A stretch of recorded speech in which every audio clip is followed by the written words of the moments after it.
నమస్తే. నిన్న నేషనల్ అవార్డ్స్ని ప్రకటించారు. అయితే ఆ నేషనల్ అవార్డ్స్లో తెలుగు సినిమాకి అన్యాయం జరిగిందా, ఎందుకు అనే దానిపైన మనతో పాటు సీనియర్ జర్నలిస్ట్ హేమసుందర్ గారు ఉన్నారు. వారిని అడిగి తెలుసుకుందాం. సార్ నమస్తే. నమస్తే అండి. నేషనల్ అవార్డ్స్ని ప్రకటించారు. దాంట్లో చాలా తక్కువ వరకే మన తెలుగు సంబంధించి మనం చూసాం. మొత్తానికి ఇక్కడ నేషనల్ అవార్డ్స్లో తెలుగుకి అన్యాయం జరిగిందా అంటే ఏమంటారు? అన్యాయం జరిగిందని చెప్పాలండి. ఎందుకంటే మంచి సినిమాలు మనకి చాలా వెళ్ళినాయి.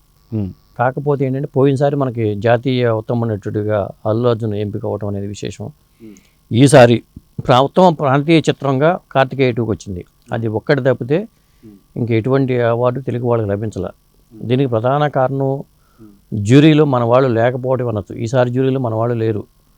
మన మంచి సినిమాలు ఉన్నా కానీ ఆ సినిమాలకు గుర్తించే ప్రక్రియ జరగల.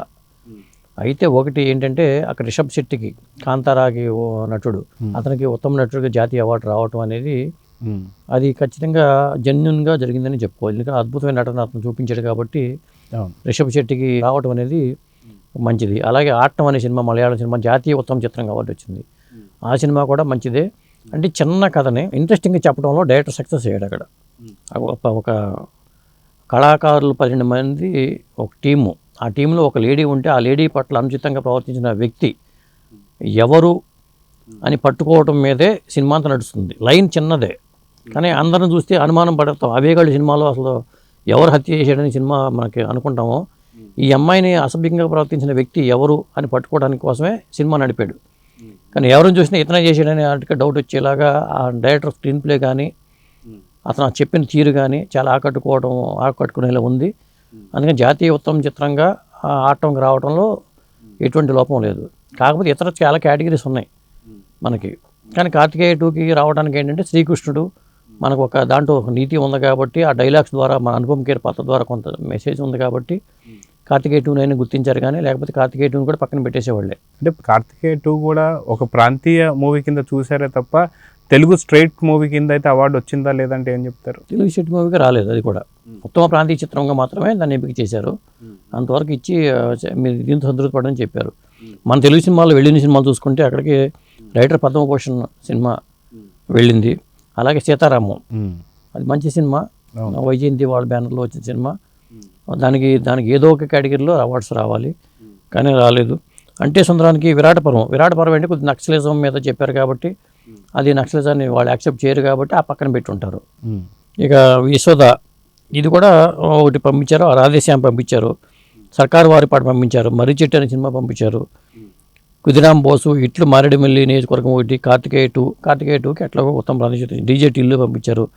ఇక్షు పంపించారు. ధమాకా, చదువైన ఆయుధం, బింబిసార, భారతపుత్రులు, ఎట్లవ్, అశోకవనంలో అర్జున కళ్యాణం, అల్లూరి ఈ సినిమాలు పంపిస్తే దీంట్లో మనకి కార్తికేయ 2 మాత్రం దీనికి వచ్చింది. అది యుద్ధం రాసిన ప్రేమలేఖన ట్యాగ్ లైన్తో ఈ సినిమా మాత్రం. సీతారామం అయితే మంచి సినిమా ఉంది. ఆ సినిమా మాత్రం పక్కన పెట్టడం అనేది కొద్దిగా, ఎందుకంటే ఆ అమ్మాయి నటన కూడా చాలా బాగుంది. అయితే ఉత్తమ నటిగా నిత్యామీనన్కి తమిళ సినిమాకి ఇచ్చారు. అంటే అక్కడ ఏంటంటే ప్రతి వాళ్ళకి న్యాయం చేయాలన్న ఒక బ్యాలెన్సింగ్ మెయింటైన్ చేశారని చెప్పుకోవచ్చు. అటు మలయాళ సినిమాలకి వచ్చినాయి, తమిళ సినిమాలకి వచ్చినాయి, కన్నడ సినిమాలకి వచ్చినాయి. కానీ తెలుగు వాళ్ళకి మాత్రం ఒక ప్రాంతీయ సినిమాగా చెప్పుకోవడం తప్పితే ఇంకా ఏ గుర్తింపు లభించలేదని చెప్పాలండి. అయితే స్క్రూటినీలో తెలుగు వారికి సంబంధించి ఎవరు లేకపోవడం కూడా ఒక పెద్ద డ్యామేజ్ కింద భావించాలా. ఎందుకంటే బింబిసార లాంటి సినిమాలు కూడా మనం చూసాం, ఏదైతే మంచి హిట్ని సాధించాయి. అదేగాక సీతారామం ఏదైతే ఉందో తెలుగు సంబంధించి ఒక మంచి మూవీ కింద చెప్పుకోవాలి. దాంతోపాటు ఇండియాకి పాకిస్తాన్కి మధ్య జరిగినటువంటి ఒక స్టోరీని చాలా అద్భుతంగా తీసినటువంటిది. అదేగాక సాంగ్స్ కూడా చూసుకుంటే చాలా అద్భుతమైన సాంగ్స్ అనేది మనం సీతారామంలో చూసాం. సో సీతారామానికి కొంత అన్యాయం జరిగింది అంటే ఏమంటారు? సీతారామం విషయంలో కూడా అన్యాయం జరిగిందండి. ఒక కేటగిరీలో దానికి ఏదో ఒక విధంగా వచ్చి ఉండాలి, అది జరగలేదు. అలాగే సీజీ వర్క్ పరంగా చూసుకుంటే బింబిసార సీజీ వర్క్ చాలా బాగా చేశారు. బ్రహ్మాస్త్ర సినిమా ఫ్లాప్ అయింది. శివ అని అతనికి అక్కడ విఎఫ్ఎక్స్ వాటికి అతనికి అక్కడ ఇచ్చారు, వాళ్ళకి పట్టం కట్టారు. కొన్ని చూస్తేనే మనకి అది అన్యాయం అనిపిస్తూ ఉంటుంది. అలాగే పొన్నియిన్ సెల్వన్కి పాటలు రాసిన పాటల మ్యూజిక్ పరంగా పాటలు వేసిన వాళ్ళకి వచ్చింది, ఏఆర్ రెహమాన్కి ఇచ్చారు. అది ఇద్దరికీ ఇచ్చారు. ఏఆర్ రెహమాన్ నేపథ్య సంగీతం, అలాగే పాటలు చేసిన ఆయన కూడా ఇచ్చారు. కాకపోతే ఏంటంటే అక్కడ ఏఆర్ రెహమాన్ వరకు న్యాయం అని చెప్పుకోవచ్చు. ఇట్లా సో మొత్తానికి రాబోతున్నటువంటి ఒక నేషనల్ అవార్డ్స్లో అయినా సరే ఈ తప్పిదాలు జరగకుండా తగు చర్యలు తీసుకుంటారా లేదా అంటే ఏం చెప్తారు? ఇక్కడ ఏమవుతుందంటే పోయినసారి పరంగా చూసుకుంటే ఏంటంటే అక్కడ మనకు పుష్ప 2 జాతీయ ఉత్తమ నటుడిగా అల్లు అర్జున్ రావడం ఇదేనండి. కానీ ఈసారికి వచ్చరికి ఏమైందంటే మనం తోపులు అని చెప్పుకుంటున్నాం. సౌత్ ఇండియాలో తెలుగు ఇండస్ట్రీ తోపు ఇండస్ట్రీ అని చెప్పి మనకు ఆ భావన అయితే ఉంది. ఎందుకంటే అంత పెద్ద సినిమాలన్నీ కూడా ఎక్కువ గుర్తింపు వచ్చిన సినిమాలన్నీ కూడా తెలుగు వాళ్ళు చేసినవే. కానీ అవార్డుల పరంగా చూసుకుంటే తెలుగు వాళ్ళకి ప్రాతినిధ్యం అనేది సరైన ఇంపార్టెన్స్ అయితే లేదు. ఇక్కడ మరి ఎక్కడ తోపులు అనేది మనకు కనిపిస్తుంది అంటే ఇక్కడ జడ్జి చేయడంలోనే అన్యాయం జరిగిందేమో అనిపిస్తుంది మనకి. కాబట్టి ఇప్పుడు ఉన్న మన ఇండియాలో ఉన్న సినిమా ఇండస్ట్రీస్లో తెలుగు సినిమాని అగ్రస్థానంలో ఉందని చెప్పుకోవాలి. ఆ హిట్ల పరంగా కానీ లేకపోతే మేకింగ్ పరంగా క్వాలిటీ పరంగా కానీ పాన్ ఇండియా సినిమాని సరిగ్గా ప్రొజెక్ట్ చేయడంలో కానీ ఇన్ని జరిగినాయి. మరి 2022కి వీళ్ళు ఇచ్చుకుంటూ వచ్చారు కాబట్టి దాంట్లో ఖచ్చితంగా ఇప్పుడు మనం చెప్పుకున్న సినిమాల్లో మంచి సినిమాలు చాలా ఉన్నాయి. కానీ ఏదో ఒక కేటగిరీలో ఎవరికో వాళ్ళకి పట్టం కట్టాల్సిన ఉన్నా కానీ డైలాగ్స్ పరంగా కానీ సరైన గుర్తింపు రాలేదని చెప్పుకోవచ్చు. అయితే నెక్స్ట్ రాబోతున్నటువంటి ఒక నేషనల్ అవార్డ్స్ ఏవైతే ఉన్నాయో ఆ టైంకి మాత్రం ఒక మంచి మంచి మూవీస్ అయితే ఉన్నాయని చెప్పుకోవచ్చు. ఖచ్చితంగా ఈసారి జరిగేటువంటి ఒక నేషనల్ అవార్డులో తెలుగు అత్యంత ప్రాధాన్యత తీసుకుంటుంది అంటే ఏమంటారు? ఖచ్చితంగా 2023 అంటే ఇది సెన్సార్ జరిగిన సినిమాలు చెప్పుకుంటారండి. ఈ వాళ్ళు పరిశీలన చేసేటప్పుడు 2022లో సెన్సార్ జరిగిన సినిమాలే పోయినసారి మనకి మన అవార్డుల్లో కనిపించినాయి. మళ్ళీ 2023లో సెన్సార్ జరిగిన సినిమాలన్నిటికీ సంబంధించిన అనౌన్స్మెంట్ నెక్స్ట్ ఇయర్ వస్తుంది. ఖచ్చితంగా మనకి చాలా మంచి సినిమాలు ఉన్నాయి. 2023 సంబంధించిన సెన్సార్ అయిన సినిమాలు చాలా మంచి సినిమాలు ఉన్నాయి. ఖచ్చితంగా వాటికి గుర్తింపు రావాలి కూడా. కాకపోతే ఎక్కడ జరుగుతుందంటే కేంద్ర స్థాయిలో జరిగే పరిశీలన కాబట్టి ఇది అక్కడ జ్యూరీ మెంబర్స్ కానీ మన వాళ్ళకి ప్రాతినిధ్యం ఉంటే ఇది ఈ ప్రత్యేకత దీనికి ఉంది, ఈ సినిమాకు ఉంది అని చెప్పగలరు. ఈసారి ప్రాతినిధ్యం లేకపోవటం వల్ల కూడా కొంత జరిగిందనుకోవచ్చు.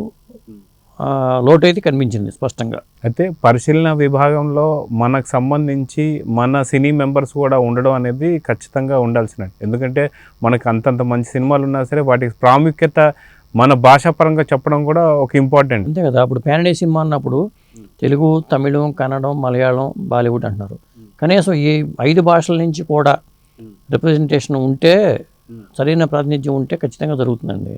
ఈసారి ఉన్నారా నాకు తెలిసి అయితే లేరని అనుకుంటున్నాను నేనైతే ఈ జ్యూరీ మెంబర్స్లో. అందువల్లే అన్యాయం జరిగిందేమో అనిపిస్తుంది. మనకు మంచి సినిమాలు ఉన్నాయి కదా, లేకపోతే అనుకోవచ్చు. పొన్నియిన్ సెల్వన్కి సరైన గుర్తింపే వచ్చింది.